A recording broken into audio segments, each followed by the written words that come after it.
হঠাৎ করেই বদলে গেল ভাষা, বদলে গেল সুর। ইরানে সম্ভাব্য সামরিক হামলা থেকে পিছিয়ে আসার বিষয়ে মুখ খুলেছেন মার্কিন প্রেসিডেন্ট ডোনাল্ড ট্রাম্প। যে মানুষটি কয়েকদিন আগেও ইরানকে ঘিরে দিচ্ছিলেন সামরিক হুঁশিয়ারি, তিনি এবার বললেন কেউ তাকে বোঝায়নি, সিদ্ধান্তটা এসেছে নিজের ভেতর থেকেই। অন্য কোনো দেশের প্রভাবে নয়, বরং নিজের বিবেচনা থেকেই তিনি নিয়েছেন এই সিদ্ধান্ত।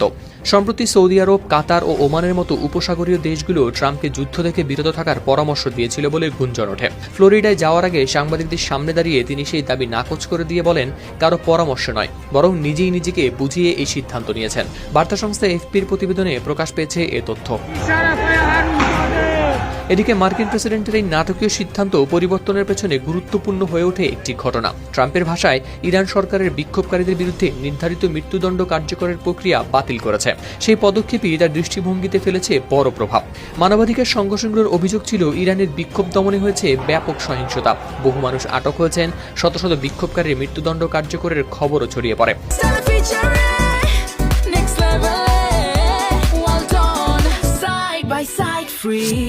এমন পরিস্থিতিতে যখন ইরান নেতৃত্বে কঠোর পথ থেকে সরে আসে, তখনই ট্রাম্পের অবস্থানেও আসে পরিবর্তন।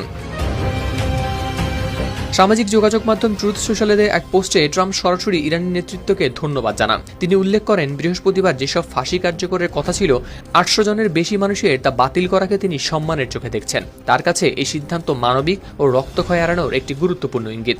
মূলত এই মানবিক দিকটি তার যুদ্ধবিরোধী সিদ্ধান্তকে ত্বরান্বিত করেছে। এর আগে টানা 2 সপ্তাহ ধরে ট্রাম্প ইরানের বিরুদ্ধে দিয়ে আসছিলেন কঠোর বক্তব্য।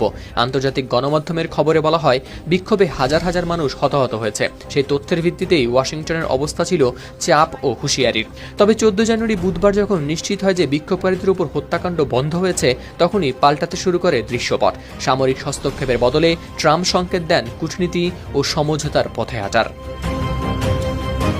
হাওলাদার শামীম, RTV।